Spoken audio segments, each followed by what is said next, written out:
Welcome to open heart. Swathi Somnath ప్రఖ్యాత Kuchipudi dancer. ఎంత క్లాసికలో అంత మోడర్న్. నృత్య రీతుల్లోనే కాదు, భావాల విషయంలోనూ ఆమె చాలా రాడికల్. అందుకే పేరు ప్రతిష్టలతో పాటు వివాదాలు ఆమెను వరించాయి. నిన్నటి కామసూత్ర కావచ్చు, ఇవాళ ద్రౌపది కావచ్చు, స్వాతి సోమనాథ్ ఏం చేసినా ఆత్మవిశ్వాసంతో చేస్తారు. కూచిపూడికి పూసిన ఆ నాట్య పారిజాతాన్ని పలకరించే ప్రయత్నమే ఇవాళ ఓపెన్ హార్ట్. స్వాతి సోమనాథ్ గారు నమస్కారం. నమస్కారం. ఓపెన్ హార్ట్ ప్రోగ్రాంలో పార్టిసిపేట్ చేయడానికి వచ్చారు, మీకు థ్యాంక్స్ అండి.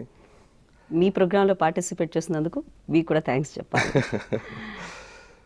సో స్వాతి అనేది మీ పేరు అయి ఉంటుంది. నా పేరు. సోమనాథ్ ఎవరి పేరు? నాన్నగారి పేరు. ఓకే, అదే కంటిన్యూ చేస్తున్నారు. మీరు బేసిక్గా ఆంధ్ర వాళ్ళ, తెలంగాణ వాళ్ళ? బేసిక్గా నేను బీహార్ చక్రధర్పూర్లో పుట్టాను. బీహార్లో. కొన్నాళ్ళు వెస్ట్ బెంగాల్లో ఉన్నాం. హైదరాబాద్లో సెటిల్ అయ్యాం. కానీ native of Srikakulam, Dusi Agraharam. Oh, so roots Srikakulam. Roots శ్రీకాకుళమే. సెటిల్డ్ మాత్రం పుట్టింది ఎక్కడో, పెరిగింది ఎక్కడో, సెటిల్డ్ ఇక్కడ హైదరాబాద్.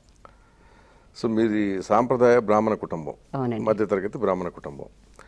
సడన్గా క్లాసికల్ డ్యాన్స్ వైపు ఎట్లా ఆకర్షితులయ్యారు అసలు? క్లాసికల్ డాన్స్ యాక్చువల్లీ మా ఇంట్లో ఎవరు లేరు, ఇటుగాని అటుగాని ఎవరు లేరని అది అందుకని అయితే దానికి కారణం ఏంటంటే నాన్నగారికి మ్యూజిక్ అన్నా, సాహిత్యం అన్నా, జర్నలిజం అన్నా చాలా ఇష్టం. ఏం చేసేవారు ఆయన? ఆయన యాక్చువల్లీ రైల్వేస్లో పనిచేసేవాళ్ళు.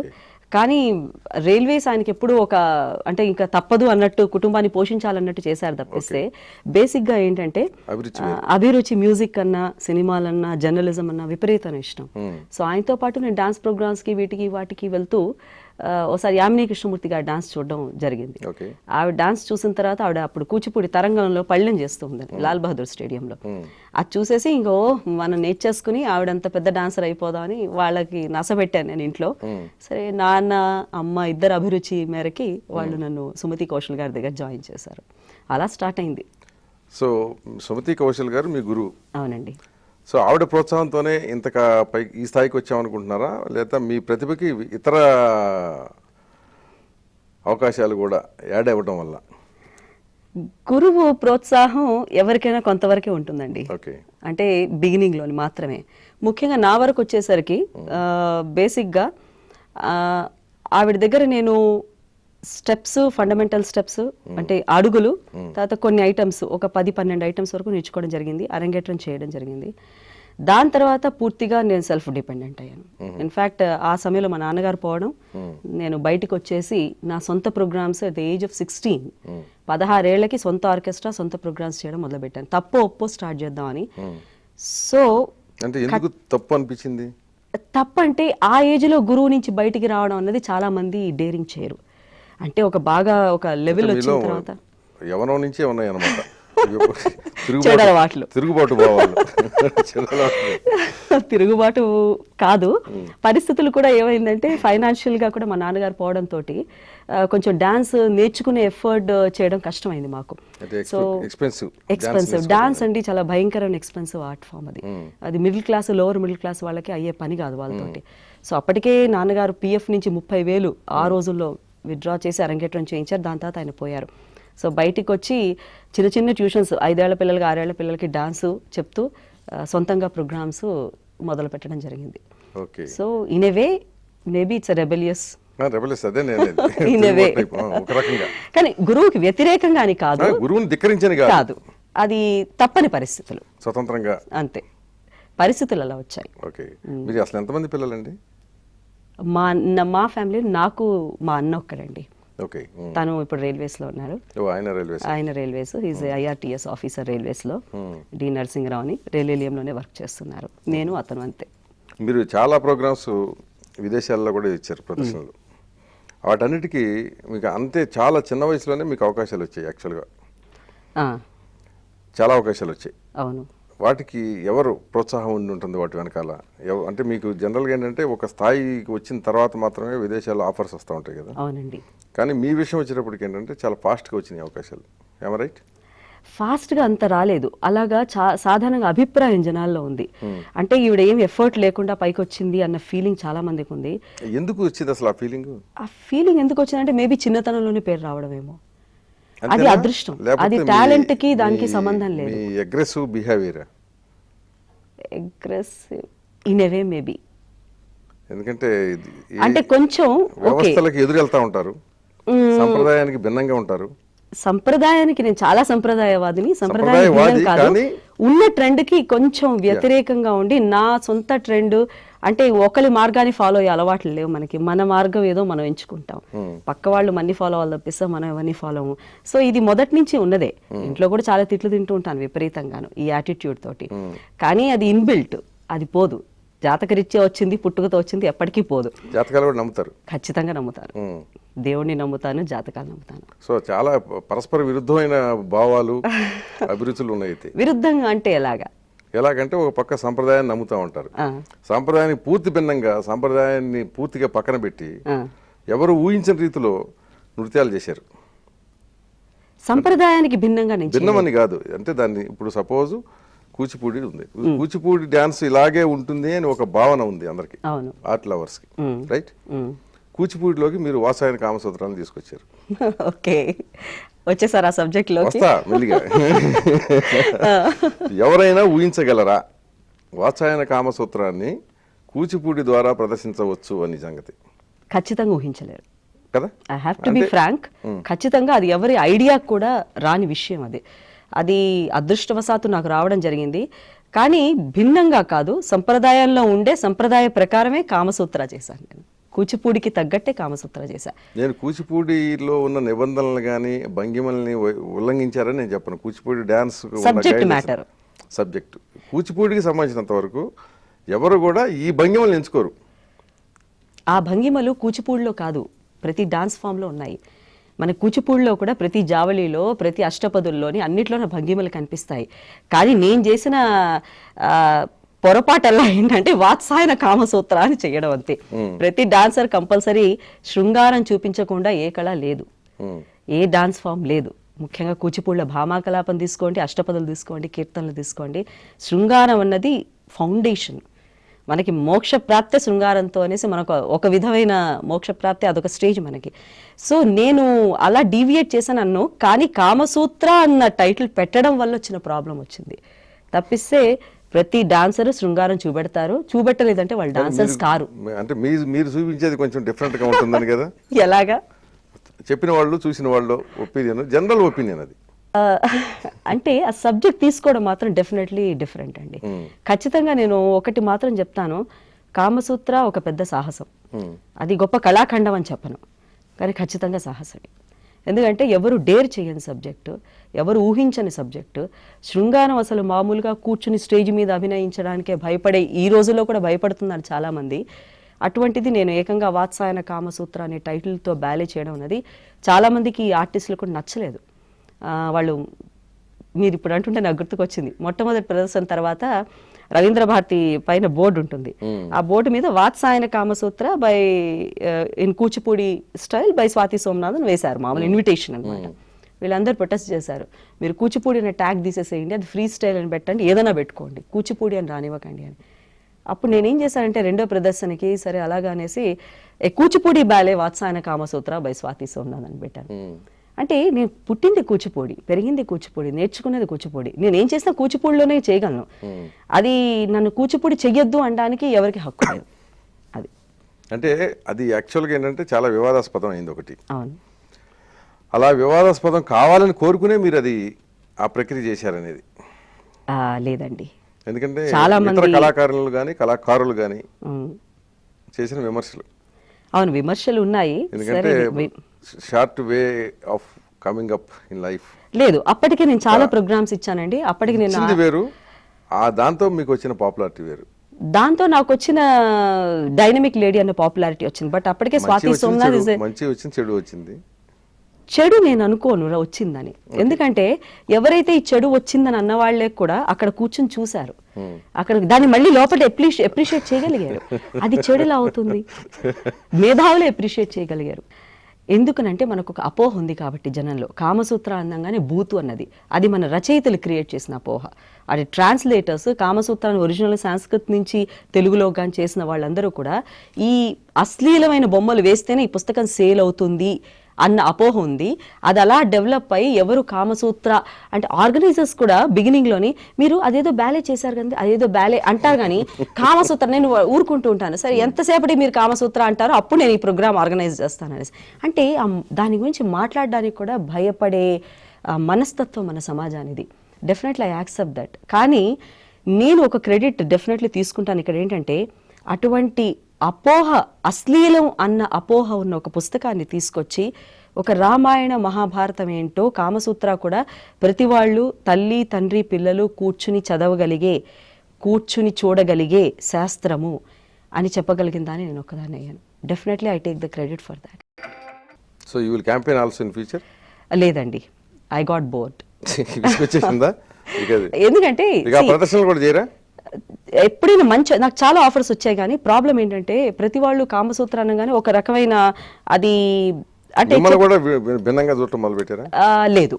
కానీ ఒకటి విశేషం ఏంటంటే కామసూత్ర చేసినప్పుడు అందరూ భయపడ్డారు, నేనే భయపడ్డాను చేస్తున్నప్పుడు. ఇదే ఇప్పుడు మీరు అడిగిందే ఏంటి దీని తర్వాత, అప్పుడు మ్యారేజ్ కూడా కాలేదు. దీని తర్వాత మన సిచ్యువేషన్ ఏంటి, మన ఎలా ట్రీట్ చేస్తారు పబ్లిక్, ఆడపిల్ల పెళ్లి కాని ఆడపిల్ల మన సమాజంలో రవీంద్ర భారతిలో లైవ్ గా చేయడం ballet, it's not a joke. కానీ అది చేసిన తర్వాత నా గౌరవం పెరిగింది, భయం పెరిగింది నేనంటే జనాల్లో.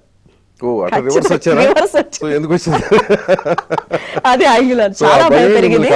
అంత ముందు చాలా క్యాజువల్ గా జోకింగ్ గా మాట్లాడే వాళ్ళు కూడా ఒళ్ళు దగ్గరగా పెట్టుకుని మాట్లాడడం వల్ల చిన్న సైజు రాక్షసి లేకపోతే ఎందుకు ఈవిడతోటి అనేసి కాంప్రమైజ్ అయిపోయారు అనమాట జనాలు. సో అప్పుడు అది మీకు ఒక రకమైన భద్రత కల్పించింది. ఒక రకమైన డెఫినెట్లీ అండి, అది మంచి క్వశ్చన్.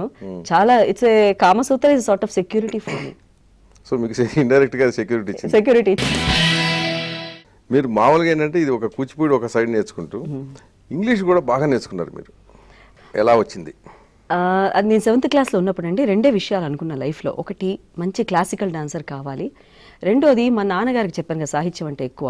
సో ఆయన చిన్నప్పుడు ఎన్నో కథలు, సోమర్సెట్ మామ్ అని, షేక్స్పియర్ అని ఇలా ఎన్నో కథలు చెప్తుండేవాళ్ళు చలంగారి సాహిత్యం గురించి అన్నీను. ఈ సాహిత్యం మీద ఎలా అయినా లిటరేచర్ చదవాలి. సో అలాగా ఎంఫిల్ వరకు ఇంగ్లీష్ లిటరేచర్ చదవడం జరిగింది ఇప్పటికీ. కానీ ఇప్పుడు మెల్లిగా తెలుగు సాహిత్యం వైపు డైవర్ట్ అవుతున్నాను, దాని మీద ఎక్కువ ఇంట్రెస్ట్ పెరిగింది. సో చాలా జిగ్జాగ్ వెళ్తా ఉంటుంది మీది. రెగ్యులర్ వెళ్తే బోర్, రొటీన్ సంథింగ్ కొంచెం డిఫరెన్స్ ఉండాలండి. డెఫినెట్లీ ఉండాలి. In some areas, not in all areas. Okay, why? అన్నిట్లో వెరైటీ మంచిది కాదు, కొన్నిట్లోని మాత్రం అంటే మనం రెగ్యులర్ గా వెళ్తున్న రొటీన్ కి కొద్దిగా అటు ఇటుగా కొంచెం డైవర్షన్ అయితే మనకే మంచిది. అక్కడ డిమార్కేషన్ పెట్టుకున్నారు, వెరైటీ ఎక్కడ ఉండాలి ఎక్కడ ఉండకూడదు. ఖచ్చితంగా లైఫ్ లో డిమార్కేషన్ లేకపోతే లాభం లేదు. సో ఎక్కడికి వెళ్తారో తెలియదు, ఎక్కడికి వెళ్తామో తెలియకుండా వెళ్ళిపోతుంది. అంతే కదా? అంతేనా? అబ్బాయినా? అంతే. సో మీరు భయపడతారు? ఎందుకుండదండి, నేను మనిషినే కదా, నేను ఆడపిల్లనే కదా. కానీ మీరు ఆడపిల్ల కాదు కదా, అంతకంటే కొంచెం ఎక్కువ అని కదా, ఒక అడుగు ముందుంటారు కదా. అంటే ఎలా చెప్పగలుగుతున్నారు మీరు, ఎలా చెప్పగలుగుతున్నారు? మొత్తం హోల్ మీ కెరీర్ తీసుకుంటే నేను ఆడపిల్లను, నేను చాలా ఒద్దికగా ఉంటాను అన్న భావన ఎప్పుడు ఎవరికి కల్పించలే. అన్యాయం ఇది. ఎట్లా? అలా ఏం కాదు, నేను చాలా సంప్రదాయంగా, చాలా చూసే వాళ్ళకి అలా అనిపిస్తుంది తప్పిస్తే నా భావాలు మాత్రం చాలా పాతకి చింతకాయ పచ్చడి. ఎట్లా అవుతాయి? ప్రతి మనిషికి 2 ఫేసెస్ ఉంటాయండి ఖచ్చితంగా. ఒక ప్రైవేట్ ఫేస్, ఒక పబ్లిక్ ఫేస్. స్పెషల్లీ పబ్లిసిటీ ఫీల్డ్లో ఉన్నవాళ్ళు, పబ్లిక్ ఫీల్డ్లో ఉన్నవాళ్ళు డెఫినెట్లీ మాట్లాడే విధము అదిను డిఫరెంట్గా ఉంటుంది. సో దాన్ని చూసి మనిషిని అంచనా మాత్రం వేయకూడదు ఎప్పుడు కూడా. అది చూసి ఈవిడ ఇదే క్యారెక్టర్ అని వేస్తే మాత్రం చాలా పొరపాటు. ఎగ్జాక్ట్లీ. సో ఇప్పుడు మీరు కూడా public figure, one way, right? Your public figure. So మీ 2 ముఖాలు ఖచ్చితంగా ఉంటాయి. ఆ 2 ముఖాలను కొంచెం చూపించండి. ఇప్పుడు అభినయం చేసి చూపెట్టమంటారా? కష్టం, కానీ అభినయంలో కాదు. కానీ చెప్పాను కదా, నేను కామసూత్ర చేశాను, కానీ కామసూత్ర వల్ల ఒక మెసేజ్ నేను ఇవ్వగలిగాను. ఏంటంటే సమాజానికి అన్యోన్య దాంపత్యం ఉన్నందువల్ల సొసైటీ ఎలా బాగుపడుతుంది, దానివల్ల దేశం ఎలా బాగుపడి చాలాసార్లు చెప్పింది నేను. అయితే ఆ మెసేజ్ని మాత్రం నేను ఖచ్చితంగా నమ్ముతాను. నేను ఎప్పుడు కూడా నా బ్యాలేస్, మీరు ఇందాకలన్నా సెన్సేషన్ గురించో దేని గురించో చేస్తారా మీరు పేరు రావడానికని, ఖచ్చితంగా చేయనండి. నేను నా మనసుకు, అందుకే నేను చాలా తక్కువ బ్యాలెన్స్ కూడా చేశాను. నేను నా మనసుకు ఏదైతే తట్టిందో, ఏది నాకైతే నచ్చిందో ఖచ్చితంగా అదే చేస్తాను. చెయ్యొద్దన్నా వినను. అది తప్పో ఒప్పో సెకండరీ విషయం, కానీ నేను చేస్తున్నది తప్పు కాదని నమ్మినప్పుడు నేను వెనక్కి మాత్రం వెళ్ళను. సో 2 ఫేసెస్ అనేది మాత్రం ప్రతి మనిషికి ఉంటుంది. పబ్లిక్ ఫిగర్లు, పబ్లిసిటీ ఫీల్డ్లో ఉన్న వాళ్ళకి ఏమవుతుందంటే ఆ 2 ఫేసెస్ కనిపించదు, ఒకే ఫేస్ దాచిపెడతారు. కనిపిస్తుంది. ఒకదాన్ని ఇప్పుడు నేను దాచిపెడతారు. మామూలు హౌస్ వైఫ్ని అనుకోండి, ఎవరు బాదర్ అవరు, నోబడీ బాదర్స్. నేను ఎవరితో మాట్లాడుతున్నాను, ఇంటర్వ్యూలో లక్షల మంది కోట్ల మంది రేపు చూస్తారు, ఎవరు బాదర్ అవరు. అదే నేను మాట్లాడే ప్రతి మాట కూడా ప్రతి వాళ్ళు నోటీస్ చేసి అమ్మా ఈవిడ చాలా డైనమిక్, ఇగో మీరు అన్నట్టుగా రాక్షసి, బ్రహ్మ రాక్షసి అనుకుంటారు. బట్ అంటే యాక్చువల్లీ అందమైన రాక్షసి అని నేను అన్నది వేరే ఉద్దేశంతో కాదు. Okay, thanks for the compliment. Okay, ఎలాగోలో ఒక రాక్షసి అన్న ఫీలింగ్ వస్తుంది, కానీ వాట్ ఎగ్జాక్ట్లీ ఐ యామ్ అన్నది only my family can see, my people and my husband can tell me. ఏ ఆడపిల్లకైనా అండి, ముఖ్యంగా ఈ డాన్స్ ఆర్ట్ ఫీల్డ్లో ఉన్న వాళ్ళకి ఖచ్చితంగా ప్రాబ్లమ్స్ ఎదురవుతాయి, తప్పదు. వాటిని నేను చాలా మట్టుకు కాదు, మ్యాక్సిమం ఏంటంటే ఒక ఆడపిల్లగా నేను ఎదుర్కొన్న తర్వాత కూడా ఎన్ని సందర్భాల్లో ఫేస్ చేశారు? చాలా సందర్భాలు ఉంటాయండి. We cannot deny that. ఎందుకంటే ఇప్పుడు మామూలు జాబులు వెళ్ళే వాళ్ళకు కూడా ప్రాబ్లమ్స్ ఉంటాయి, కానీ మా ప్రాబ్లమ్స్ ఏంటంటే మాకు చెప్పాను కదా, బయట లైఫ్లోని పబ్లిక్ కెమెరా ఎప్పుడు, పత్రికలు మీ మీద ఉన్నప్పుడు ఆ ప్రాబ్లమ్స్ హైలైట్ అవుతాయి, అంతే డిఫరెన్స్. సో అప్పుడు definitely I felt very bad. But నేను ఒకటి అనుకున్నాను, కానీ నేను అన్నీ ఒక విధంగా తప్పుకుంటూ ఎలా వచ్చానంటే, లైఫ్లో నాకు టోటల్ కాన్సన్ట్రేషన్ ఒకటే ఎయిమ్ ఏంటంటే మంచి డాన్సర్ కావాలి, డాన్స్, నథింగ్ బట్ డాన్స్. నా ఎడ్యుకేషన్ డాన్స్ రెండు, ఎడ్యుకేషన్ ఎక్కడ మానలేదు నేను. సో ఆ వ్యాపకంలో పడిపోయి నేను మాత్రం చాలా మట్టుకు I have successfully came out of all those things. చాలా మటుకంటే కొన్ని మాత్రం అలా కాదు, ఇందాకలన్నా మీరు పసాయించేస్తున్నారన్న. అలా కాదు, లైఫ్ లో కొన్ని అలా జరుగుతూ అంటే ఉంటాయి. కొన్ని ఎక్స్ట్రీమ్ నేచర్స్ ఉంటాయి, అవి తప్పించుకున్నాను. చిన్నవి సరే లైట్ గా తప్పించుకోవచ్చు. కొన్ని చోట్ల సీరియస్ కేసెస్, కొన్ని చోట్ల ఏమో కాంప్రమైజ్ కాదు, కాంప్రమైజ్ ఎక్కడ అవ్వలేదు. I never compromised myself. ఒక్కటేంటంటే ఖచ్చితంగా నేను ప్రమాదాలు ఇరుక్కోకుండా బయటపడ్డారు. అదండి సరిపోతుంది. ప్రమాదాలు ఇరుక్కోకుండా మాత్రం ఖచ్చితంగా బయటపడ్డాను. కానీ కామసూత్ర చేసిన తర్వాత మాత్రం నాకు ఆ ఫీలింగ్ పోయింది. ఎందుకంటే అంతవరకు కూడా ఇప్పుడు ఒక డాన్సర్ బయట మీట్ అయితే ముందర గౌరవంగా మాట్లాడినా, వెనకాల ఏదో కొంచెం చిన్న చిన్న టాక్స్ ఇవి అవి, తర్వాత ఎదురుగా మనిషి ముందర ఉన్నా సరే కాస్త వెటకారంగా ఏదో మాట్లాడిన వాళ్ళు కామసూత్రతో నోరు మూసేశారు. సో మీరు అరబ్ కంట్రీస్ కూడా వెళ్ళారు కదా? అవునండి. జనరల్గా ఏంటంటే ఆ సమాజం మహిళల్ని బురకాలకి మాత్రమే పరిమితం చేస్తాయి, కానీ మీరు వెళ్ళి డాన్స్ చేసి వచ్చారు. మిమ్మల్ని అప్పటికి మీరు వెళ్ళినప్పటికీ ఫస్ట్ భారతీయ నృత్య కళాకారిణి అనుకుంటా. ఏపీ నుంచే ఫస్ట్ తెలుగు అమ్మాయిని నేను అసలు యూరప్, అది యునైటెడ్ అరబ్ ఎమిరేట్స్కి వెళ్ళి డాన్స్ చేసిందాన్ని. ఎట్లా అనిపించింది అక్కడ? సమాజం ఎట్లా రిసీవ్ చేసుకుంది మిమ్మల్ని? చాలా బాగుందండి. వాళ్ళ దృష్టిలో మహిళ వేరు, వాళ్ళ దృష్టిలో మహిళ వేరైనా వాళ్ళ మహిళలకు ఇచ్చేంత గౌరవం మనకిస్తారు. ఇన్ఫాక్ట్ మన వాళ్ళకన్నా వాళ్ళు బెటర్. మన వాళ్ళు ఏం చూసినా ఇలా అలా వెనకాల నుంచి చూస్తారు, వాళ్ళు అలా చూడరు, స్ట్రైట్ గా చూస్తారు, గౌరవప్రదంగా చూస్తారు. మీరు ఒక చిన్న ఇన్సిడెంట్ మీరు అడిగారు కాబట్టి, ఆ మినిస్టర్ ఫర్ ఎలక్ట్రిసిటీ ఒక షేక్ ఉన్నారు, ఆయన ఓ రోజు నా ప్రోగ్రామ్కి వచ్చారు. వచ్చిన తర్వాత ప్రోగ్రామ్ అది 2 గంటలు వాచ్ చేశారు. చాలా ట్రెడిషనల్, వాళ్ళు నటరాజ్ విగ్రహం కూడా స్టేజ్ మీద పెట్టనివ్వరు, అంత ట్రెడిషనల్ కంట్రీ అది. వాళ్ళు ఆయన వెళ్ళిపోయిన తర్వాత ఆ రోజు ఎందుకో బయటికి నేను ఆయన ఒకేసారి కారులోకి బయటికి రావడం జరిగింది. ఆయన కారు ఆయన ఎక్కుతున్నారు, నా కారు నేను ఎక్కబోతున్నాను. నేను ఎక్కలేదని చెప్పి తిరిగి వచ్చి ఆయన నా మొహం వైపు కూడా చూడలేదు, ఇలా జస్ట్ ఇలా తల వంచుకుని మాత్రమే 2 మాటలు మాట్లాడి థ్యాంక్ యూ మేడం అని చెప్పేసి వెళ్ళిపోయారు. మన వాళ్ళలో ఎవరైనా ఆ పని చేస్తారా అండి? ఎవ్వరు చేయరు. So I was very happy. ఆయన ఒక ముస్లిం షేక్. మన వాళ్ళు ఎట్లా చేస్తారు? మన వాళ్ళు మీకు తెలుసు కదా మన వాళ్ళు ఎలా చేస్తారు. నేను మగవాడిని, నాకు ఎప్పుడు అనుభవం కాలేదు కాబట్టి మీకు బాగా తెలియాలి, బాగా తెలియాలి ఖచ్చితంగా. ఎలాగ డాన్సర్ తోటి అంటే ఒక రకమైన సరదాగా మాట్లాడడం అది కూడా వాళ్ళలో ఉండే చాలా గౌరవంగా చూస్తారండి. అంత గౌరవం నా ఉద్దేశంలో నేను ఎక్కడ ఏ దేశంలో కూడా చూడలేదు, ముఖ్యంగా భారతదేశంలో అసలు చూడలేదు. ఓకే, చెప్పాలంటే సో అక్కడే బాగా ఇంప్రెస్ అయ్యారు మీరు. ఖచ్చితంగా. సో మనకంటే వాళ్ళ కల్చర్ మంచిదని. డెఫినెట్లీ ఆ కల్చర్ మంచిదండి, బికాస్ వాళ్ళకి తెలుసు ఎక్కడ ఏ బౌండరీ గీయాలన్నది. మనం అన్ని బౌండరీలు దాటి వెళ్ళిపోతున్నాం కాబట్టి ఇలా ఉన్నాం మనం. ఇప్పుడు మీరు నౌకా చరిత్రం అని ఒకటి, మను చరిత్ర, ఇలా పెట్టి కొన్ని బ్యాలేజ్ చేశారు కదా అవును. నృత్య రూపకాలు. వీటన్నిటిలో కూడా ప్రణయమే ప్రధాన రసం. ఓకే. సో మీకేంటిది ఆ ఫ్యాసినేషన్ ఉందా ప్రణయం పట్ల? బేసిక్గా ఇందాక నేను చెప్పానండి, శృంగార రసం మనకి లేని సాహిత్యం, మ్యూజిక్, డాన్స్ అంటూ లేదు. మన భారతీయ తత్వం శృంగార రసం మీద ఆధారపడి ఉంది. అలాంటప్పుడు దాన్ని పక్కన పెట్టి మనం చేయడానికి లేదు. ఇన్ఫ్యాక్ట్ మళ్ళీ ఇంకా లోతుకెళ్తే సర్వజ్ఞ శంకర బ్యాలేలోని ఆదిశంకరాచార్యులు సరస్వతీదేవి, భారతీదేవి, ఉంబాభారతి ఆయనొచ్చి శాస్త్రం గురించి అడుగుతూ కామశాస్త్రం గురించి దగ్గర స్టాప్ అయిపోతారు.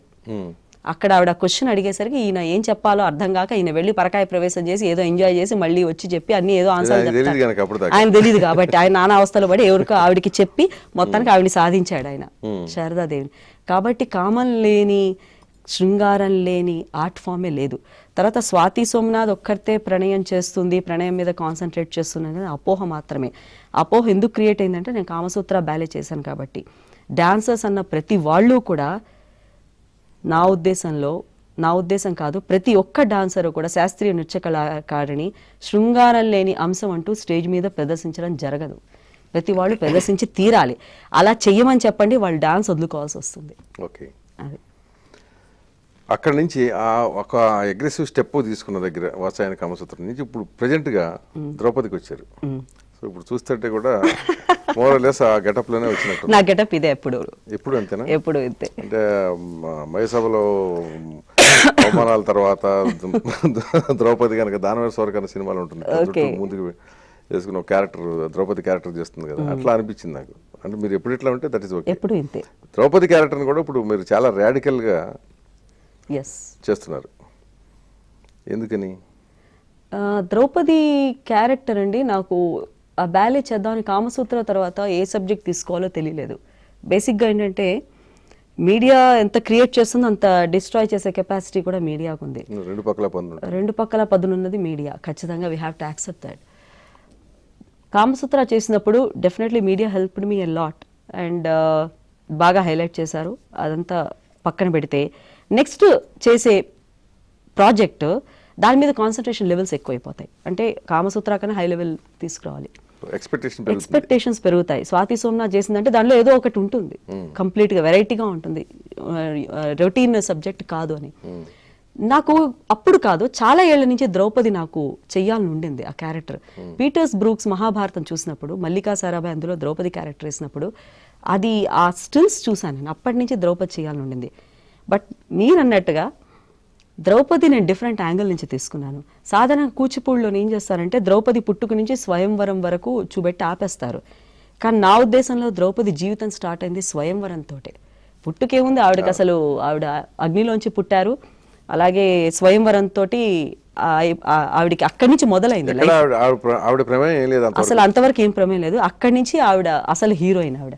సో ఆవిడ మొత్తం జర్నీ టిల్ మహాప్రస్థానం వరకు కూడా ద్రౌపది లాంటి క్యారెక్టర్ నా ఉద్దేశంలో మనం ప్రపంచ లిటరేచర్లోనే ఎక్కడా మనం చూడం.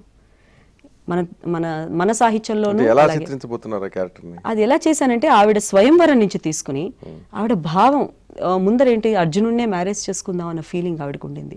అర్జునుడినే ప్రేమించింది, అర్జునుడినే భర్తగా అనుకుంది మనసులో. అటువంటిది సడన్గా 5 ఇంకో 4 తగిలేరు ఆవిడికి. ఆ 4 ఆవిడ తల వంచి ఆవిడ మ్యారేజ్ చేసుకుని తర్వాత ఇంకా మీకు తెలుసు ఈ వస్త్రాపహరణం, అవమానాలు, ఇన్ని అవమానాల్లో కూడా ఆవిడ ఎంత పట్టుదలగా నిల్చుంది, ఎంత గట్టిగా నిల్చుంది. ఇన్ని ఎదురీది ఫైనలీ మహాప్రస్థానం అప్పుడు ధర్మరాజు ఆవిడ పడిపోతారు స్వర్గానికి వెళ్ళే ఆరోహణలోని. పడిపోయినప్పుడు ధర్మరాజు అంటాడు, ఈవిడ ఏం పాపం చేసిందో ఇలా పడిపోయింది అనేసి ధర్మరాజు అన్నప్పుడు ఒక భీముడే వచ్చి ఆవిడ లేవనెత్తుతాడు, అన్నా చూడు పడిపోయిందని. అంటే ఇన్ని అవమానాలు భరించిన స్త్రీ, ఇంత ఎదుర్కొన్న స్త్రీ, మహాభారత సంగ్రామమే అసలు ద్రౌపది వల్ల జరిగిందని చాలామంది అంటారు. ఆవిడ ఒక కారణం అయి ఉండొచ్చు, ఆవిడ వల్లే జరిగిందని మనం చెప్పలేము. అటువంటిది ఆఖరి నిమిషంలో కూడా నాకు ఈ అవమానం తప్పదా అన్న ఫీలింగ్తో ఎండ్ చేశా. సో నా మెయిన్ పాయింట్ ఏంటంటే నేను ఫెమినిజము అవి తీసుకోలేదండి. సాధారణంగా ద్రౌపది అనగానే ఫెమినిస్ట్ యాంగిల్ వచ్చేస్తుంది, ఎందుకంటే క్యారెక్టర్ అటువంటిది ద్రౌపది క్యారెక్టర్. నేను అవి తీసుకోలేదు. నాకు చేసిందల్లా నేను ఒకటే ఏంటంటే ఆవిడ స్ట్రగుల్, ఆవిడ పట్టుదల ఏంటి, ఒక మన అవమానం జరిగినప్పుడు, మనకి ఏదైనా ఆపద వచ్చినప్పుడు లైఫ్లో దాన్ని ఎలా మనం ఎదుర్కోవాలి అనేది ఆవిడ వెనక్కి వెళ్ళాలి ఇప్పుడు కూడా. ఓకే, అది ఆ పట్టుదల అది మగాడికైనా ఆడదానికైనా ఉండాలి అనేది మాత్రమే చెప్పాను నేను. ఆ యాంగిల్లో మొత్తం తీసుకున్నాను. హార్డ్లీ 4 scenes ద్రౌపది మొత్తం, and it's my favourite ballet. Swathi గారు, మీరు ద్రౌపది తర్వాత ఇంకేమైనా కొత్త ప్రాజెక్టులు ఆలోచన చేస్తున్నారా? ఒకటి ద్రౌపది తర్వాత చేస్తున్నానండి. ఐ థింక్ ఏంటది? లాంగ్ గ్యాప్ తర్వాత ఇప్పుడే చెప్పరు. ఇప్పుడు చెప్పకపోతే ఎట్లా? చేసే ముందర మొత్తం ప్రెస్ కాన్ఫరెన్స్ పెట్టి చెప్తాను. అట్లా కాదు, ఒక బ్యూటిఫుల్ ఆపర్చునిటీ. ఎందుకంటే మంచి ఆపర్చునిటీ ఎక్కడ ఉంటుంది మీకు? ఇంతవరకు అసలు రివీల్ చేయలేదు నేను ఆ subject. Feel it is an opportunity. Actually జనవరిలోనే ప్రజెంట్ చేద్దాం అనుకున్నాను. ఇట్స్ వెరీ గుడ్ బ్యాలే, చాలా ఏళ్ళ నుంచి అనుకుంటున్నాను. బట్ ఫ్రాంక్లీ స్పీకింగ్ ధైర్యం సరిపోలేదు. ఇప్పుడు ధైర్యం ఇస్తున్నాం, మేము కూడా ఇస్తాం. ఏబిఎన్ కూడా ధైర్యం ఇస్తుంది. ఓకే, చూచాయిగా చెప్తాను, కంప్లీట్ గా కాకుండాను. మీకు తోచినట్టు చెప్పండి, తర్వాత దాన్ని ఎట్లా చేయాలో చూద్దాం. It's basically it's on Hinduism. హిందూయిజంకి అనుకూలంగానే వ్యతిరేకంగానే? అది బ్యాలే చూసిన తర్వాత నిర్ణయించుకుంటారు. అంటే మీరు మామూలుగా ఏంటంటే మామూలుగా ఇట్లా తిన్నగా రారు కదా, ఇట్లా వస్తారు కదా. లేదు హిందూ అంటే మీరు ఫిక్స్ అయిపోయారా మీరు స్ట్రైట్ గా వెళ్ళాలనేసి? లేదు, అది ఒక అట్లా నేను appreciate certain characters but nature. ఎందుకంటే అందరూ ఒకే దారిలో వెళ్తే దాంట్లో ఏముంటుంది? What is the difference? What is the big deal? అలా కాదు, హిందూయిజం గురించి చెప్తున్నాను. వ్యతిరేకంగా అనుకూలంగా అవలక్షణాలన్నీ అయితే హైలైట్ చేస్తారు. అది హిందూయిజంలో ఉన్న అవలక్షణాలు అది అంతే కదా. ఇనవే కాదు, అదే ఉండి ఉంటుంది బహుశా. ఇనవే ఇంకెంతకన్నా చెప్పదలుచుకోలేదు. సో దాని మీద మొదలు పెట్టవచ్చు. అంతే. అది యాక్చువల్లీ జనవరి అనుకున్నాను, బట్ ఈ గొడవలు ఈ వీటిలోని కష్టం అనేసి చెప్పి ఇప్పుడు మొదలవుతుంది? Maybe in another 2-3 months definitely, ఖచ్చితంగా. ఇప్పుడు ఆ పనిలో బిజీగా ఉన్నారా? ఆ పనిలో బిజీగా ఉన్నాను.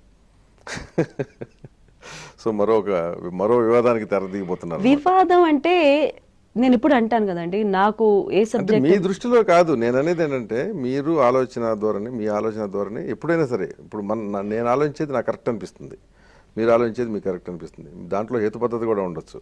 కానీ సనాతనవాదులు ఉంటారు పక్కన. సో వాళ్ళు ఎప్పుడు హేతు పద్ధతిగా ఆలోచించరు. ఆలోచించినప్పుడే వస్తుంది ఇట్లాంటి అనేది. సో అది 1%కి వివాదం కావచ్చు, 90% విభేదించవచ్చు, ఎవరి అభిప్రాయంతో సరే. అది ఎవరి అభిప్రాయం వాళ్ళది. అంటే ఇప్పుడు నేనేంటంటే నేనేం ఫీల్ అవుతున్నానో, ఏది నాకు కరెక్ట్ అనో అది నేను ప్రెజెంట్ చేస్తాను. ఇంకా దాన్ని మీరు ఇటు తీసుకుంటారా, సనాతనవాదులకి లైకింగ్ గా ఉందా లేదా అన్నది ఆడియన్స్ డిసైడ్ చేయాలి. నచ్చినా నచ్చకపోయినా అది మనుషులు, అది వాళ్ళ ప్రాబ్లమ్, ఆడియన్స్ ప్రాబ్లం, అది వాళ్ళ హెడేక్. కానీ ఒక్కటి చెప్పాల్సింది ఏంటంటే అది నిజం, సనాతనంలో ఎక్కడా కూడా మూఢత్వం లేదు. ఈ మూఢనమ్మకాలు, మూఢత్వం ఏమైనా సరే ఇవన్నీ కూడా తర్వాత వచ్చినవి, మనం మనుషులు దానికి ఆపాదించినవి. మీకు బ్రాహ్మణ సమాజం నుంచి ఎప్పుడు వ్యతిరేకత రాలేదా? అసలు మోస్ట్ లిబరల్ సమాజం బ్రాహ్మణ సమాజం. ఎవరు చెప్పారు బ్రాహ్మణులంతా కుచించుకుపోయిన వాళ్ళని? ఎప్పుడు వ్యతిరేకత లేదు. ఏమిటి అప్రాచ్య పనులు అని చెప్పి చాచా అసలు ఎంకరేజ్ చేసింది వాళ్ళు. అవునా? ఎక్సలెంట్. అస్సలు లేదు. మీరు జనరల్గా ఏంటంటే అటు సనాతనవాదానికి ఇటు నవీనవాదానికి మధ్యస్థంగా ఒక కొత్త వాదాన్ని ఏదైనా తీసుకురావాలనే ప్రయత్నం చేస్తున్నారా? లేదండి, నేను డాన్స్ రూపంలో కానీ, కొత్త బ్యాలే రూపంలో కానీ, ఇతరత్ర ప్రచారంలో కానీ. నేను ఖచ్చితంగా సనాతనవాదినే. సనాతనవాది నమ్మకపోయినా మీరు ఆధునిక భావాలు కలిగిన సనాతనవాది అనొచ్చా? ఇలా చూస్తే చాలా సనాతనవాదిగా ఉంటారు. ఇది కూడా సనాతనవే. ఇది కూడా సనాతనవే. మాట నా ఉద్దేశంలో మరీ అంత అన్యాయంగా ఉంటుందని కొంచెం మోడర్న్ గా ఉంటుంది కదా. అంటే తప్పదు కదా, ఇప్పటి ట్రెండ్ ని బట్టి మనం కొంత మన బిహేవియర్ లోని, మాటలోని, కానీ బేసిక్ గా ఇది ఎప్పుడు సనాతనవే. ఓకే, ఖచ్చితంగా. రైట్.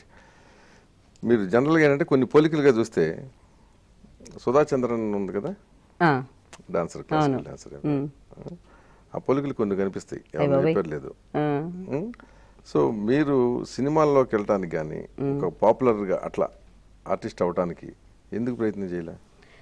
సినిమాలో ఆఫర్స్ చాలా వచ్చాయండి యాక్చువల్లీ, బట్ నాకు ఆ ఫీల్డ్ అంత ఇంట్రెస్ట్ లేదు. ఇష్టం లేకపోవడం కాదు, ఇంట్రెస్ట్ లేదు. ఎందుకని? బేసిక్గా ఏంటంటే నేను కొంచెం నా టైమింగ్ ప్రకారం నడుచుకునే మనిషిని. సినిమా Individuality అనేసరికి ఎక్కువ. Individuality కొద్దిగా ఇండివిజువాలిటీ ఎక్కువ. అంటే తెలుగులో గోరోజనం అంటారు, అది ఉందా? అబ్బా, కొద్దిగా కొద్దిగా. కొద్దిగా ఉంది. Okay. తప్పదు. అది దానివల్ల ఏమవుతుందంటే ఇప్పుడు వాళ్ళ టైమింగ్స్ ప్రకారం నడుచుకోవాలి, వాళ్ళ షూటింగ్ షెడ్యూల్స్, తర్వాత నా ప్రోగ్రామ్స్, ఇవన్నీ కూడా ఒక టీవీ సీరియల్లో కూడా చేయడం జరిగింది. దానికే అసలు మామూలు అవస్థ పడలేదు నేను, భయంకరమైన అవస్థ పడ్డాను. దాని తర్వాత అసలు ఎప్పుడు సినిమాలకు మాత్రం ఇంట్రెస్ట్ చూపెట్టలేదు. కానీ fortunately are unfortunately I got married to cinema film director. అవునంటే కదా. అవును. అదేంటి, లవ్ మ్యారేజా? కాదండి, పక్కా అరేంజ్డ్. అందుకే ఇందాక చెప్పాను సనాతనవాది అని. నేను ఏది కూడా సంప్రదాయ విరుద్ధంగా ఏది చెయ్యను లైఫ్ లో, చెయ్యలేదు, చెయ్యబోను కూడా. సో మీ హస్బెండ్ సినిమా డైరెక్టర్ అన్నారు కదా, ఏ సినిమాలు తీశారు ఆయన? ఆయన చావలి రవికుమార్ అని ఆల్మోస్ట్ 7-8 సినిమాలు తీశారు. రీసెంట్గా వచ్చింది సామాన్యుడు, ఓకే, తర్వాత విక్టరీ, జగపతి బాబు, Yeah. తర్వాత విక్టరీ, ఇప్పుడు కొత్త సినిమాలో ఉన్నారు. ఆయన ఎప్పుడు మిమ్మల్ని ప్రాంప్ట్ చేయలేదా సినిమాల్లోకి రావచ్చు కదా అని చెప్పి? లేదు, Provoke చేయలే? అసలు ఆ సబ్జెక్ట్ రాలే మా ఇద్దరి మధ్యన. ఎప్పటికి? లేదు, బేసిక్ గా నా ఇంట్రెస్ట్ లేదని తెలుసు. సో ఆయన ఏంటంటే, నేను ఒక విధంగా చాలా లక్కీ. ఎట్లా? ఎందుకంటే అంత ఎంకరేజ్ చేసే మనిషి నాకు భర్తగా దొరకడం, అది సేమ్ ఫీల్డ్ అయిన వాళ్ళు సాధారణంగా ఎంకరేజ్మెంట్ తక్కువ ఉంటుంది. ఎందుకంటే దీంట్లో ఆటుపోట్లు బాగా. సేమ్ ఫీల్డ్ అంటే ఆయన కళాక ఒకే ఆర్ట్, ఆ ఫీల్డ్ లో ఉండొచ్చు కానీ ఆయన డైరెక్టర్, మీరు ఆర్టిస్ట్. కానీ ఫీల్డ్ ఒకటే కదా ఇంచుమించు. ఇది డాన్స్, అది సినిమా, అంతకన్నా పెద్ద డిఫరెన్స్ లేదు. ఒకటే. స్క్రీన్ చిన్నది, అది డాన్స్ పెద్దది. ఉంటే అది ఇంకో సమస్య అయ్యేది. ఆయన డాన్స్ అని మాత్రం ఎప్పుడు దలుచుకోలేదు ఎప్పుడు. అదే నేను. అయ్యో, I just don't like getting married to dance. అస్సలు ఇష్టం లేకపోయింది. పూర్తి స్థాయిలో రవికుమార్ మీద డామినేట్ చేస్తారా మీరు? అయ్యో, అస్సలు లేదండి. అదే నేను చెప్తున్నా, ఫుల్ ఆయన డామినేషన్ నా మీద. మీరు నమ్మిన నమ్మకపోయినా ఇది నిజం, ఇది 100% నిజం. చాలా పరస్పర విరుద్ధమైన లక్షణాలు ఉన్నాయి, చాలా contradictory, many contradictions, complex and contradictory, difficult to understand also, very difficult అర్థం చేసుకోవడం. స్వాతి సోమనాథ్ అనే ఒక వ్యక్తిని అర్థం చేసుకోవడం కూడా చాలా కష్టం మామూలుగా. చెప్పాలంటే చాలా కష్టం. ఎందుకంటే ఒకసారి మా అమ్మాయి అంటుంది, ఇప్పటికే నువ్వు నాకు అర్థం కావనేసి. మీ ఆయనకి అర్థమయ్యారా? మా ఆయనకి మొదటి సంవత్సరం అర్థం కాల, ఇప్పటికి పూర్తిగా అర్థమైపోయారు. నేను ఆయన ఎంత అసలు నన్ను అర్థం చేసుకున్న పూర్తి వ్యక్తి ఆయన. అర్థం చేసుకున్నట్టు నటిస్తున్నాడా ఏం తెలియక? ఆహా, ఏం కాదు, పూర్తిగా అర్థం చేసుకున్నారు. ఖచ్చితంగా. బిగినింగ్ లో ఉండేది, మ్యారేజ్ అయిన కొత్తలోని. ఇప్పుడు మీరంటున్నట్టు ఆ ఫీలింగ్ ఉండేది, ఏంటి వీడు ఇంత మాట్లాడదాం, ఇంత ఈగో ఏంటి. సాధారణ నన్ను చూసిన ప్రతి వాళ్ళు అదే నా దౌర్భాగ్యం నాకు తెలియదు, కానీ ఈడో పెద్ద ఈగోయిస్టు అలా ఫీలింగ్ వస్తుంది. అంటే మేబీ వే ఆఫ్ టాకింగ్, ఆ బాడీ లాంగ్వేజ్ నాకు తెలీదు, బట్ ఇట్స్ లైక్ దట్. కాసేపు మాట్లాడిన తర్వాత పోతుంది, కాసేపు మాట్లాడకపోయినప్పుడు వస్తుంది. నేను అంటే ఇంతసేపు మాట్లాడడం కూడా ఎవరితో ఉండదు కదా. నేను సాధారణంగా ఎవరితోనే 5 నిమిషాల కన్నా ఎక్కువ మాట్లాడను. సో నృత్య భారతి అనే స్కూల్ కూడా పెట్టారు కదా? అవునండి. సో జనరల్గా ఏంటంటే క్లాసికల్ డాన్సే ఎక్స్పెన్సివ్, ఇందాక మీరు చెప్పినట్టు.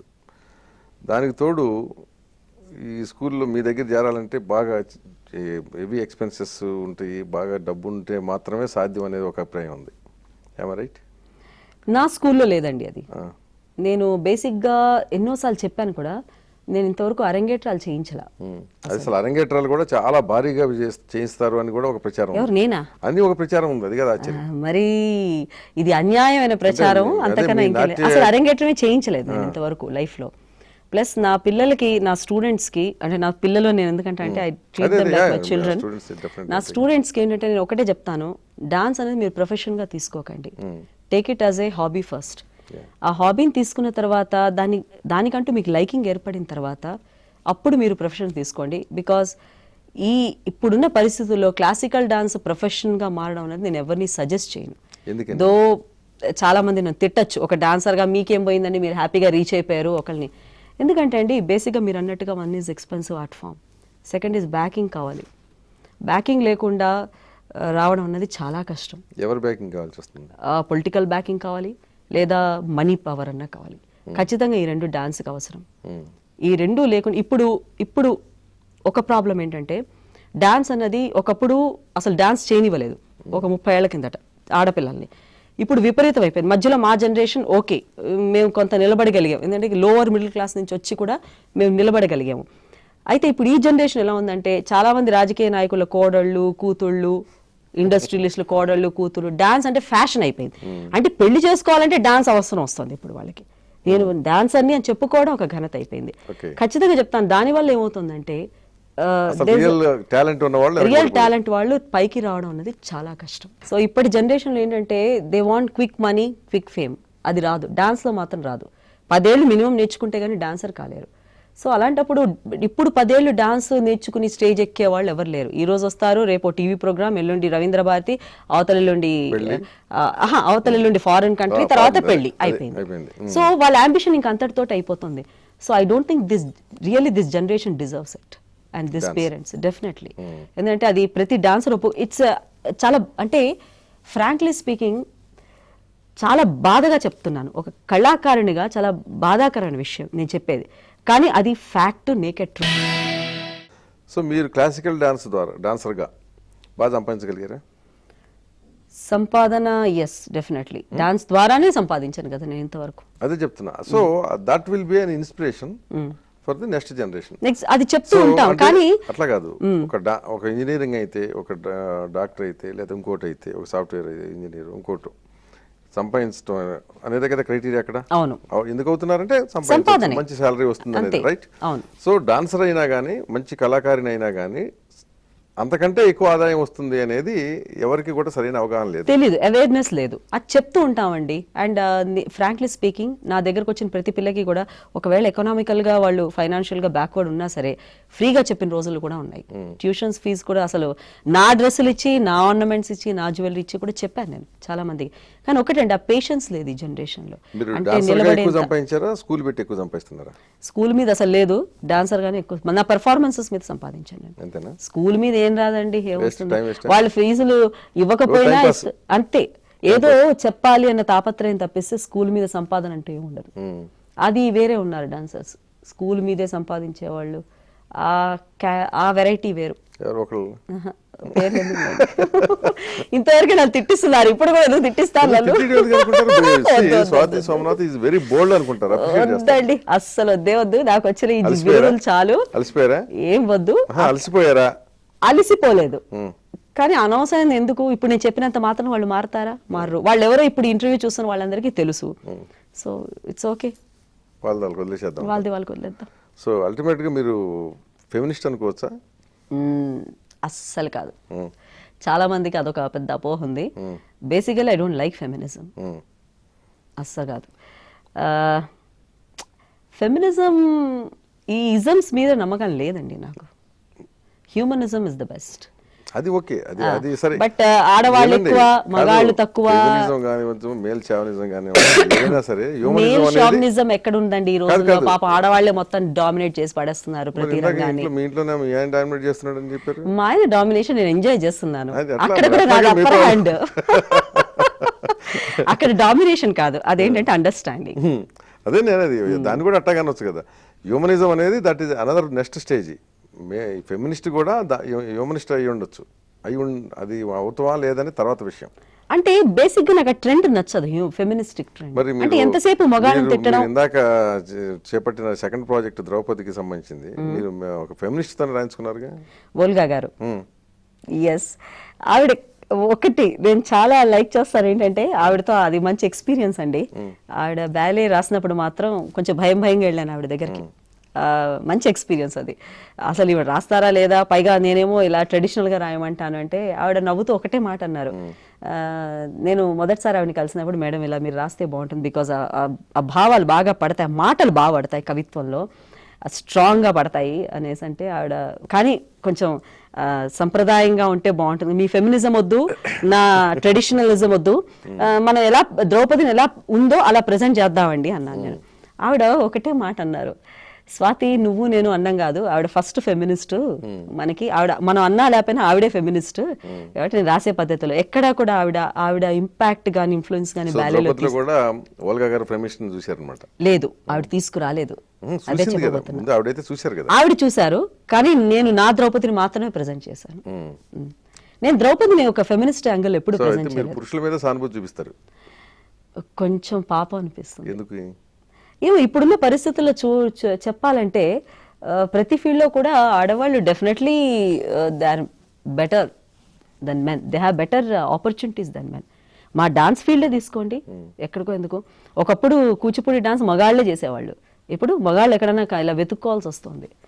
ఒక కళాకృష్ణ గారు, ఒక సత్యనారాయణ శర్మ గారితో ఆ జనరేషన్ అయిపోతుంది. So it's very rare. So ఇప్పుడు ఇంకా ఈ ఏజ్లోని ఐ థింక్ ఇంకా ఫెమినిజము, మగాళ్ళు తక్కువ ఆడవాళ్ళు ఎక్కువ, ఇవన్నీ it's a trash. I don't believe in that. సరే, ఇవన్నీ ఒక ఎత్తు. సో ఫెమినిజం కాదంటున్నారు, ఇవన్నీ ఆధునిక భావాలు కాదు, మరి నేను సనాతన ధర్మాను అంటున్నారు. అసలు ఇవన్నిటి మీద ఒక రకంగా డాన్స్ మీద బోర్ కొట్టిందనే పరిస్థితి ఉంది అంటున్నారు. కొట్టిందా, బోర్ కొట్టేసిందా? డాన్స్ బోర్ కొట్టదండి, కానీ డాన్స్ పర్ఫార్మెన్సెస్ చేసే డాన్సర్ గానే కొనసాగడం బోర్ కొడుతుందా పని? ఎగ్జాక్ట్లీ, మేబీ బాగా చెప్పారు మీరు. నా ఆన్సర్ మీరు చెప్పారు. ఒక డాన్సర్ గా చేసేసాను 25 ఏళ్ళు. So achieved, I have achieved I feel. ఇంకా 25 ఏళ్ల తర్వాత కూడా అచీవ్మెంట్ అంటే ఏంటంటే సెలెక్టెడ్ గా నాకు ఇష్టం వచ్చినప్పుడు మాత్రమే డాన్స్ చేయాలని నిర్ణయించుకున్నాను. నాకు నచ్చిన ప్రోగ్రామ్స్, నచ్చిన వేదికలు మాత్రమే. అంతే, ఒక విధంగా అంతే. తప్పిస్తే కేవలం ఒకప్పుడు ఏంటి, బిగినింగ్ లోని ఫ్రీగా కూడా చేసేసేవాళ్ళం. ఏంటంటే ఆ పేరు రావాలి, ఆ తపన, ఇది ఆరాటం ఉంటుంది ఎలా అయినా. వచ్చిన తర్వాత ఇంకా చాలే, మనకు కావాల్సింది చేద్దాం అన్న ఫీలింగ్ ఉంటుంది. ఐ థింక్ ఆ ఫీలింగ్ ప్రతి వాళ్ళకి రావాలి. ప్రోగ్రామ్ అరేంజ్ చేయాలంటే ఎంత ఖర్చు పెట్టాలి? నేను నా ప్రోగ్రామా ఎక్కడన్నా కానీ, అంటే ఇప్పుడు మీరు ఎక్కడంటే, ఇప్పుడు నేను అనేది ఎక్కడ అంటే ఇక్కడ అని కాదు, మీరు జనరల్గా ఏ స్థాయిలో ఉంటుందో ఆ స్థాయిలో పెట్టాలి కదా. ఖర్చు అంటే డిపెండ్స్. సోలో ఒకలాగా, బ్యాలే ఒకలాగా ఉంటుంది. బ్యాలే ఖర్చులు ఎక్కువ ఉంటాయి, సోలోకి ఒక ఖర్చు ఉంటుంది. అంటే అందాది ఎంత, నేను ఎంతకు ప్రిపేర్ అయితే మీ ప్రోగ్రామ్ అని ఖచ్చితంగా అరేంజ్ చేస్తారా? ట్రై చేస్తాను, ఏం కాదు, ఎందుకు ట్రై చేస్తారు. ఓకే, బ్యాలేకి మాత్రం అట్లీస్ట్ 50 నుంచి 60 వేల వరకు మినిమం ఉంటుంది. కామసూత్ర కాదండి, కామసూత్ర కాకుండా ఏ బ్యాలే అయినా సరే ఖచ్చితంగా. ఇప్పుడు రేపు చేయబోయేదని హిందూ ధర్మానికి సంబంధించిందని అది ఎవరు పెట్టిస్తారని నేను అనుకోను. ఎందుకు అనుకోను? ఖచ్చితంగా పెట్టించారు. అది నా గురించి నేను చేసుకుంటున్న బ్యాలే. అది నేను అనుకున్నది, మన సమాజంలో జరుగుతున్న పొరపాట్లు, జరిగిన పొరపాట్లు, జరుగుతున్న పొరపాట్లు సమాజానికి చెప్పడం కోసం మాత్రం నేను చేస్తున్న బ్యాలే అది. మరి దాన్ని పెట్టిస్తారు అంటే మాత్రం గ్రేటే. అది మాత్రం నేను ఏ బ్యాలే అయినా మొట్టమొదటి పర్ఫార్మెన్స్ సొంతంగానే చేస్తాను, నా సొంత ఖర్చుతోనే. ఏ స్పాన్సరింగ్ ఏది ఉండదు ఎప్పుడు కూడా. తర్వాత దాన్ని చూసి బయట వాళ్ళు పిలిచి ఏదో ఆర్గనైజేషన్స్ పెట్టించడం వేరే విషయం. But I don't think so.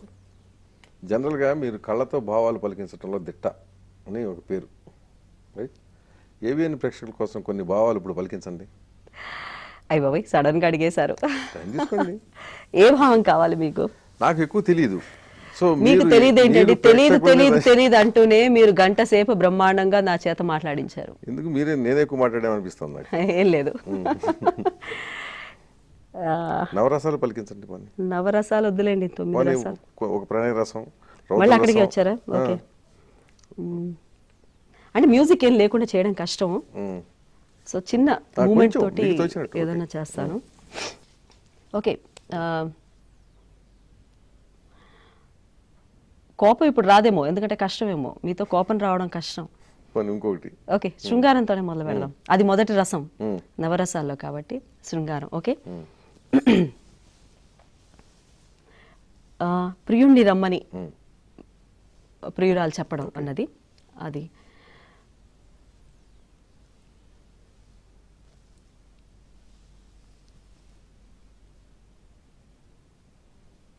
Okay, this is. తర్వాత హాస్యం. హాస్యంలో చాలా రకాలు ఉన్నాయి. కొంచెం చిరునవ్వు కాకుండా జస్ట్ ఓకే, అద్భుతం ముందర చూపెడతాను. అద్భుతం చూపెట్టి హాస్యంకి వెళ్తాను.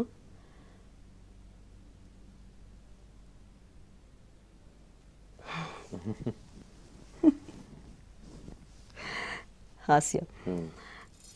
కోపం చూపెడతాం. కోపం రాదన్నారు. నాకు కోపం రాదా? ఇప్పుడు మూడులోకి వచ్చాను. ఎందుకు? Very good, excellent, carry on. కోపం ఎలా చూపెట్టాలి? ఎవరి మీద కోపం తెచ్చుకొని? ఇప్పుడు నేను రకరకాల ప్రశ్నలు అడిగినందుకు నా మీద కోపం తెచ్చుకోండి. అది ఓకే, మీ మీదే కోపం, రైట్.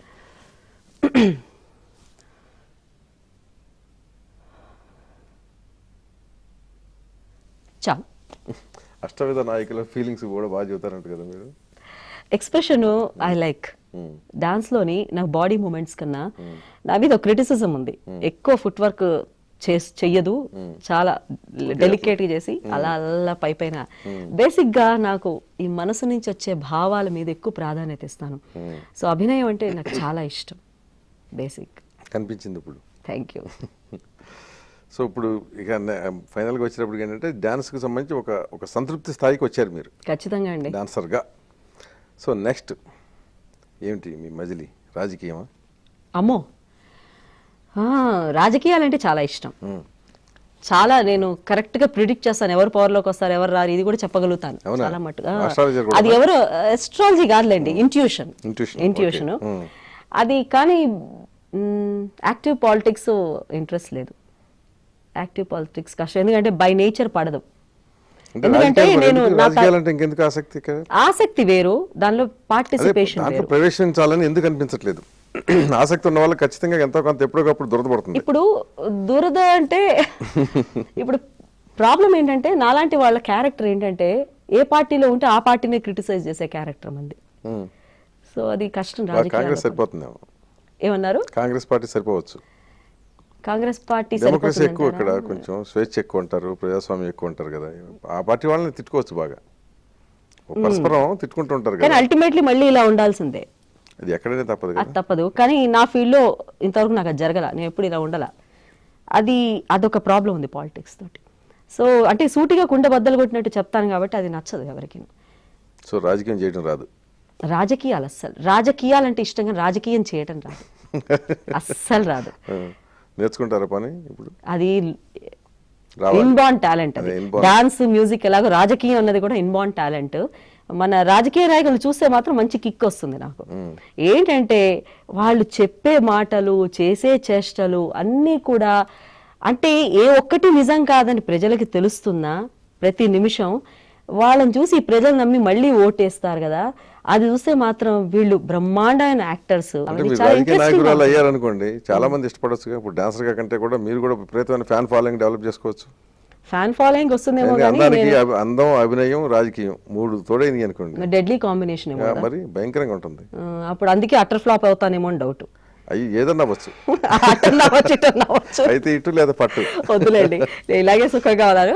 ఎప్పుడైనా రాజ్యసభ లాంటి ఇస్తే మాత్రం నాకు అభ్యంతరం లేదు, డెఫినెట్లీ. బట్ ఏదో ఒక పార్టీ, అవును ఆ పార్టీకి ఏదో మజ్లీసో ఎవరో ఇస్తే బాగుంటుంది. మజ్లీస్కి రాజ్యసభ ఛాన్స్ రాదు. ఎందుకు రాదు? వాళ్ళ కౌంట్ తక్కువ ఉంది. ఇన్ కేస్ అలాంటిది ఏదన్నా నామినేటెడ్ పదవులు అంటే ఓకే, నో ప్రాబ్లం. అదైనా సరే you have to do some service to the party కదా. I am definitely. What party? Are people really are doing service to party? రాజకీయ నాయకులు ఇంకోటి అన్న ఏదైనా సరే నేను చేసే సర్వీస్ నా ఫీల్డ్ లో తీసుకుంటే అసలు ఎవరు చేయలేదు. ఇప్పుడు ఏ రాజకీయ నాయకులు ఏ పార్టీలో ఏ మీకు అనే ప్రశ్న వేస్తారండి అనుకోండి. సపోజ్ ఎందుకు ఇవ్వాలి? మీకన్నా నేను చాలా బెటర్ కాబట్టి నాకు ఇవ్వమని అడుగుతాను. అంటే ఏ రకంగా బెటర్ అంటే? ఏ రకంగా బెటర్ అంటే అట్లీస్ట్ రాజకీయం చేయడం రాదు అంటారు.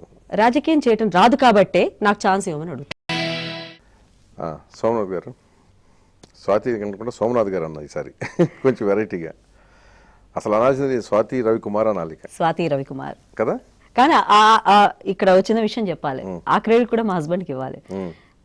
మ్యారేజ్ అయిన తర్వాత పేరు మార్చుకుందాం అనుకున్నాను. ఏం వద్దు, అవసరం లేదు, ఇప్పటికే నువ్వు స్వాతి సోమనాథ్ సెటిల్ అయ్యి ఇప్పుడు నా పేరు పెట్టుకున్నంత మాత్రాన నువ్వు నా భార్య కాకపోవు, పెట్టుకోనంత మాత్రాన అని అన్నారు. So that way is very liberal. Okay. So మీరు శ్రీకాకుళం నుంచి జార్ఖండ్ వెళ్ళి హైదరాబాద్ వచ్చారు. ఎస్. అట్లా తిరిగేసి ఇప్పుడు ప్రస్తుతం ఉన్న రాష్ట్ర పరిస్థితుల్లో మీరు ఏ వాదాన్ని సమర్థిస్తారు? ఇప్పుడు నా ఒపీనియన్ ప్రజలకు అంత అవసరమా? ఆంధ్రప్రదేశ్ ప్రజలకి మీరు కూడా ఒక పబ్లిక్ ఫిగర్ అని నేను అనుకుంటున్నా, కాదంటారా? ఏ అభిప్రాయాన్నైనా సరే నిర్మోహమాటంగా చెప్పగలిగే స్వాతి సోమనాథ్ ఇంతసేపు ఆలోచించడం అవసరమా? ఆలోచన అంటే అసలు నన్ను ఈ క్వశ్చన్ అడగడం అనవసరమేమో నేను అనుకుంటాను. ఇంకా నా పుట్టుక, నా బర్త్ అంతా చూస్తే మాత్రం తెలుసు. బీహార్లో చక్కదర్పులో పుట్టాను, ఇప్పటి జార్ఖండ్, వెస్ట్ బెంగాల్లో పెరిగా, హైదరాబాద్లో సెటిల్ అయ్యాను. దాదాపు 30 ఏళ్ల నుంచి హైదరాబాద్లో ఉంటున్నాము. కానీ స్వగ్రామం దూసి శ్రీకాకుళం. సో ఖచ్చితంగా సమైక్యవాదమైన అది. సో సమైక్యవాదానికి ఏమైనా ప్రచారం చేస్తారా? ప్రచారం అంటే ఇప్పుడు ఇది జరిగింది ప్రచారమేగా, మీ ద్వారా లక్షల మంది చూస్తున్నారు కదా. సో బ్యాలెన్స్ తయారు చేస్తుంది కదా. Political balance no. సో మీ జీవితంలో ఒక మంచి అనుభూతిని చెప్పండి. చాలా ఉన్నాయండి. కాదు, గొప్ప అనుభూతి పంచుకోకుండా దాచిపెట్టుకున్న అనుభూతి ఏదన్నా ఉంటే. అమ్మో, ఏం గుర్తు రావటం లేదు ఇప్పుడు సడన్గా అడిగితే. దాచిపెట్టుకోలేదు, బట్ ఒక గొప్ప అనుభూతి ఏంటంటే మా నాన్నగారు దూసి అగ్రహారం నుంచి వచ్చారని చెప్పాను కదా. అక్కడ మా నాన్నగారు బతికుండగా నేను ఎప్పుడైనా ఎవరిని తీసుకెళ్ళలేదు అక్కడికి. మమ్మల్ని హీ రెఫ్యూజ్డ్ బికాస్ ఒక పెద్ద లెవెల్ చూసిన వాళ్ళు కంప్లీట్ వారాలు చేసుకుని బతికారు మా నాన్నగారు. ఆ లెవెల్కి వచ్చేసింది అగ్రహారం మా నాన్నగారు టైంకి వచ్చేసరికి. సో మళ్ళీ మా తాతగారు ఉన్న ఇల్లుని, మా తాతగారు ఉండే ఏరియాని, అందులోంచి నేను 2 ఎకరాలు మళ్ళా నేను 2 ఏళ్ల క్రితం ఇంకొక థర్డ్ పార్టీ నుంచి కొన్నాను. సో అది ఒక గొప్ప pride. That is the greatest pride in you know. ఆ నాగావళి ఒడ్డున ఆ మట్టిని చూస్తుంటే అసలు అంతకన్నా గొప్ప అనుభూతి లేదు. ఆ దూసిలో నాకు ఒకటే కోరిక అండి. నేను పెద్దగా అంబిషన్స్ పెట్టుకోను లైఫ్లో, ప్లానింగ్ అంటూ ఉండదు, కానీ ఒక చిన్న కోరిక ఉంది. ఏంటంటే ఆ దూసి నెలలోని మా తాతగారు వాళ్ళకి కూడా సంగీతం అంటే పిచ్చ ఇష్టం, సాహిత్యం అన్నాను. ఇన్ఫ్యాక్ట్ తూర్పు భాగవతం రాసింది మా తాతగారే. తూర్పు భాగవతం అని మన భామాకళాపైలాగో అలా ప్రసిద్ధి చెందింది ఉత్తర ఆంధ్రాలో. అటువంటిది అది రాసింది మా తాతగారు. సో ఆ నేల మీద ఒక స్కూల్ పెట్టి మ్యూజిక్ డాన్స్ నేర్పాలని ఉంది నాకు. ఓకే, అది చిన్న జీవితాశయమా? జీవితాశయమే, డెఫినెట్లీ. ఫైనల్ గా your retirement will be there. Definitely my retirement will be there. So మళ్ళీ రూట్స్ లోకి వెళ్ళిపోతున్నారు శ్రీకాకుళంకి. ఎప్పుడు? త్వరలోనే. నేను అంత తొందరగా రిటైర్ అయిపోతారా? ఎన్నాళ్ళండి బోరు. చక్కగా హ్యాపీగా నాగావళి ఒడ్డున అలా కూర్చుని పిల్లలకి పాఠాలు చెప్తూ వాళ్ళతో షేర్ చేసుకుంటూ ఒక మంచి చేస్తే, ఒక సంస్కృతము, శాస్త్రీయ సంగీతము, కూచిపూడి, ఈ 3 చెప్తుంటే అంతకన్నా ఆనందం ఏముంటుంది. చిన్న చిన్న పనులు ఉన్నాయి, అవి చేసేసి వెళ్ళిపోతాను.